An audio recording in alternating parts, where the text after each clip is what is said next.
নমস্কার বন্ধুরা, আজকে আরেকটি রেসিপি নিয়ে হাজির হয়ে গেছি। তো আজকে যে রেসিপিটা নিয়ে এসেছি সেটা হচ্ছে চিংড়ির পোলাও।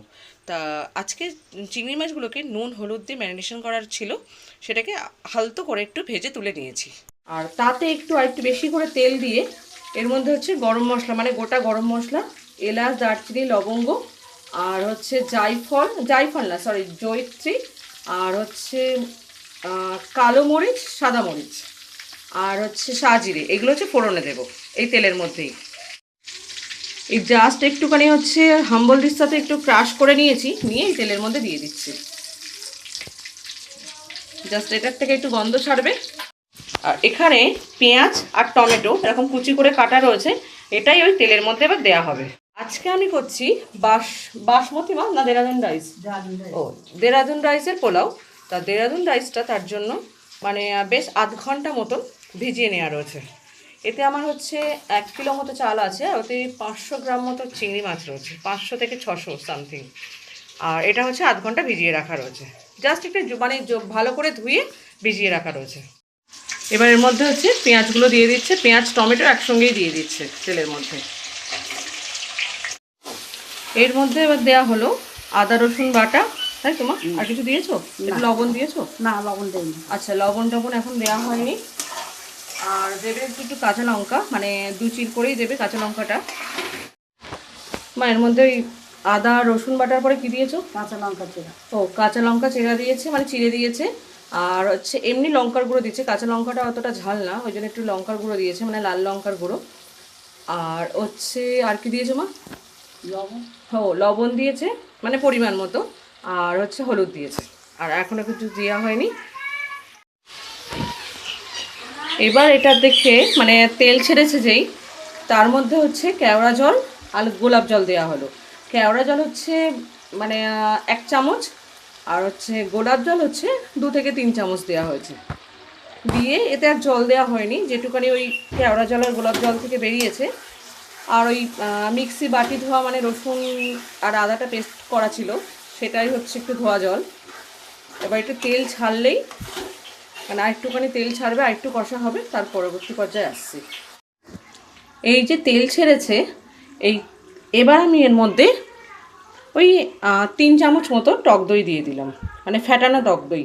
অবশ্যই গ্যাসটা তখন একদম সিমে রেখে দেবেন, নাহলে কিন্তু ফেটে যাওয়ার সম্ভাবনা আছে, মানে কেটে কেটে যে ছানা ছানা মতন কেটে যায় না, সেটা কেটে যাওয়ার সম্ভাবনা আছে।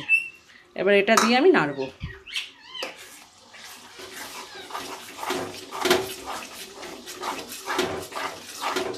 টক দই দিয়ে একটুখানি জাস্ট আবার একটু তেল ছাড়বে, ততক্ষণ পর্যন্ত আমি নাড়াচাড়া করব। এইটা আমি ভালো করে নাড়বো, জাস্ট একটু তেল ছাড়বে, একটু শুকনো হবে। এবার সামান্য একটু গ্যাসের ফ্লেমটা একটু জোরে দিলাম, সামান্য দিয়ে এটা ভালো করে নাড়বো। একটু পাতলা পাতলা রয়েছে, এটা একদম কষে তেলটা ছাড়বে। আমার ওই কড়াতে হবে না বলে, ওই জন্য এইটাতে আমার ওই কড়াতে হবে না বলে ওই জন্য হচ্ছে আমি একটা মানে যেই গামলাতে করব সেই মানে গামলাটাই বসালাম। আর তার মধ্যে হচ্ছে চালগুলো দিয়ে দিচ্ছি, মানে ভেজানো চালটা, কিন্তু আমার চালটা কিন্তু রেডি, মানে এমনি রেডি করা নেই, কিন্তু ফোটানো নেই, এমনি জাস্ট ওই আধ ঘন্টা 1 ঘন্টা ভেজানো ছিল, সেই চালটাই আমি এর মধ্যে দিয়ে দিচ্ছি। দিয়ে এটা নাড়াচাড়া করবো ভালো করে। মানে ভালো করে মাখানোটা হয়ে গেছে। এবার এর মধ্যে আমি পরিমাণ মতো জল দেব। আমি যে কাপ মেপে দিয়েছি সেই মানে আমার এই চালের সাথে, মানে যে তেল মশলা ছিল সেটার সাথে আমার চালটা, মানে চালটা ধোয়া ছিল, সেই চালটা ভালোভাবে মিশিয়ে নিয়েছি। এবার আমার জল দিতে হবে। এবার জলটা দিতে হবে কি, আপনারা যে বাটি মেপে চালটা নেবেন, ধরুন আপনি সাপোজ হচ্ছে 4 বাটি চাল নিয়েছেন, সেখানে 4 আর 4 8 হয়, সেখানে আপনি 6 থেকে 7 বাটি, মানে মিনিমাম 6 থেকে 6.5 বাটি জল দিলেই হবে। এখানেই মানে সবাই বলে ডাবল জল দিতে, খবরদার আপনারা ডাবল জল দেবেন না। ডাবল জল দিলে কি হয়, একটু মানে ফ্যান ফ্যান মতো চলে আসে, আর একটু শুকাতে দেরি হয়। আপনারা সব সময় ওই 1-2 মানে বাটি মেপে দিলেন, বাটির থেকে ওই দ্বিগুণ জল দিতে হয়, দ্বিগুণের থেকে অন্তত 1-2 বাটি কম রাখবেন। 2 বাটি নিলে সেটা 4 বাটি জল হয়, সেখানে আপনি হয়তো 3 বাটি কি সামথিং 2.5 বাটি এরকম একটা জল দেবেন। দিয়ে এবার ভালো করে ওটাকে, মানে আমিও তাই, মানে জলটা দেব, দিয়ে ভালো করে এবার নাড়াচাড়া করে নেব। এই অবস্থায় আমি ঢেকে দেবো। এখন কিন্তু চিংড়ি মাছগুলো আমি দিইনি, এই অবস্থায় জাস্ট ভাতটা হচ্ছে প্রায় 80% হয়ে যাবে, তারপরে আমি চিংড়ি মাছগুলো মেশাবো। এবার আমি এইভাবে ঢাকনা দিয়ে দিচ্ছি। এই জলটা কিছুটা শুকিয়ে এসছে, মানে ভাতটা কিছুটা হয়ে এসছে। এবার আমি হচ্ছে চিংড়ি মাছগুলো মিশিয়ে দেবো।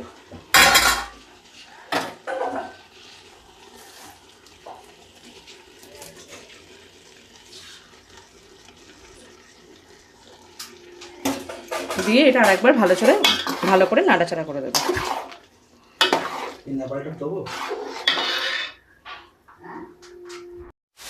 এবার নাড়াচাড়া করে আমি আরেকবার ঢেকে দিচ্ছি।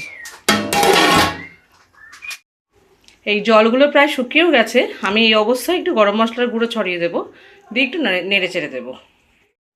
এই আমি গরম মশলার গুঁড়ো ছড়িয়ে দিয়েছি, এবার আমি নেড়ে দেবো। জাস্ট হয়ে গেছে,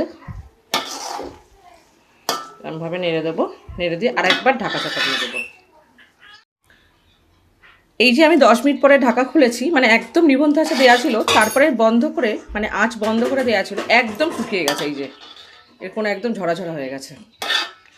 আপনারা অবশ্যই এইভাবে একদিন চিংড়ির পোলাও ট্রাই করবেন, কতটা সুন্দর খেতে হয় তবেই বুঝতে পারবেন। আর আমি একটা জিনিস ভুলে গেছি, অবশ্য পরে ছড়িয়েছি, একটু কাজু আর কিশমিশ। সেটা আমি যখন কষছিলাম না, তখন কাজু আর কিশমিশটা অবশ্যই তার সাথে একটু কষে দেবেন। মানে ভাজার পরে একসঙ্গেই পেঁয়াজ রসুন দিয়ে কষে দেবেন। বা হচ্ছে পরবর্তী পর্যায়ে যখন আমি ওই মানে চাল দিয়ে নাড়াচাড়া করলাম, তখনও হচ্ছে মানে দিতে পারেন মানে কাজু আর কিশমিশটা। আর এই অবস্থায় মানে যেহেতু অনেকক্ষণ রাখা ছিল, জলটাও শুকিয়ে গেছে, আর খুব সুন্দর মানে এত সুন্দর খেতে আর টেস্টি হয়েছে। মানে এইভাবে যে এই পোলাওটা হয়েছে মানে এত সুন্দর, সেটা অবশ্যই আপনারা এইভাবে ট্রাই করে দেখবেন একদিন। আর আজকের মতো ভিডিও এই পর্যন্তই। পরবর্তী করে রেসিপি নিয়ে পরের ভিডিওতে অবশ্যই আপনার সঙ্গে কথা হবে। নমস্কার। কি খাচ্ছিস বল? পোলাও। কিসের পোলাও? চিংড়ি মাছের। আচ্ছা, চিংড়ির পোলাও আর কম্বিনেশন, হ্যাঁ রায়তা আর কম্বিনেশন। কি চিকেন ওটা? চিলি চিকেন, তার সাথে পোলাও। কেমন আছে বল? ভালো। ভালো আছে? সব ঠিক আছে? হ্যাঁ।